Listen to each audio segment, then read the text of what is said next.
तो अभी तक हम ये सीख चुके हैं कि होमोजीनियस फंक्शन क्या होते हैं। अब इस वीडियो में हम ये सीखेंगे कि होमोजीनियस डिफरेंशियल इक्वेशंस क्या होती है। तो माना कोई डिफरेंशियल इक्वेशन हमें गिवन है which is dy upon dx is equal to F of x comma Y, और जो यहाँ फंक्शन एक्स कॉमा वाई है वह होमोजीनियस फंक्शन है 0 डिग्री का। तब इस केस में जो ये डिफरेंशियल इक्वेशन होगी वह होमोजीनियस डिफरेंशियल इक्वेशन कहलाएगी। वापस से रिपीट करते हैं कि यदि हमें कोई differential equation dy upon dx is equal to F of x comma Y given हो, एंड जो function F of x comma Y है वह एक होमोजीनियस फंक्शन हो ऑफ डिग्री 0, तब उस केस में जो डिफरेंशियल इक्वेशन है वह होमोजीनियस डिफरेंशियल इक्वेशन कहलाएगी। फॉर एग्जाम्पल, माना हम एक डिफरेंशियल इक्वेशन गिवन है dy upon dx is equal to x plus y upon x minus y. तो चलिए हम ये चेक करते हैं कि क्या ये होमोजीनियस डिफरेंशियल इक्वेशन है। इसके लिए हम इसके राइट हैंड साइड को function F of x comma Y के इक्वल अज्यूम करते हैं, और हम ये चेक करेंगे कि क्या ये फंक्शन 0 डिग्री का एक होमोजीनियस फंक्शन है। तो हम होमोजीनियस फंक्शन कैसे चेक करते थे?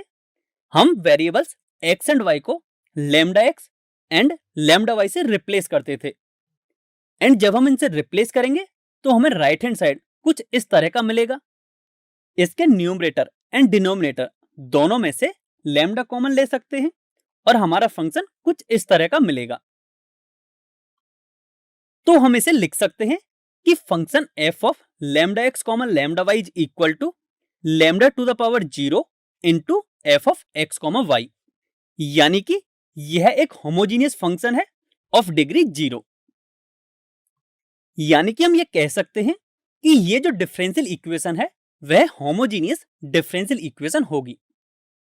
अब हम एक और एग्जांपल से समझते हैं जिसमें हमें डिफरेंशियल इक्वेशन गिवन है dy upon dx is equal to 8x cube plus 7y cube. तो चलिए अब हम चेक करते हैं कि क्या ये भी होमोजीनियस डिफरेंशियल इक्वेशन है। तो इसके लिए हम इस डिफरेंशियल इक्वेशन के राइट हैंड साइड को फंक्शन की फॉर्म में कुछ इस तरह से लिख सकते हैं। अब इसमें हम वेरिएबल्स x एंड y को lambda x and lambda y से रिप्लेस करेंगे, जिससे हमारा फंक्शन कुछ इस तरह का हो जाएगा।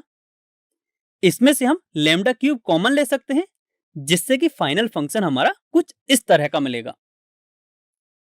यानी कि हम function F of lambda X common lambda Y को लिख सकते हैं lambda cube into F of x comma Y. That means कि ये जो फंक्शन है F of x comma Y वह एक होमोजीनियस फंक्शन है ऑफ डिग्री 3।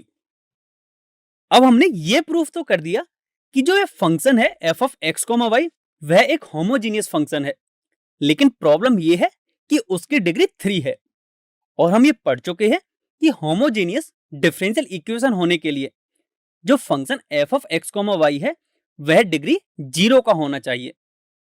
दैट मीन्स इस केस में यह एक होमोजीनियस डिफरेंशियल इक्वेशन नहीं होगी।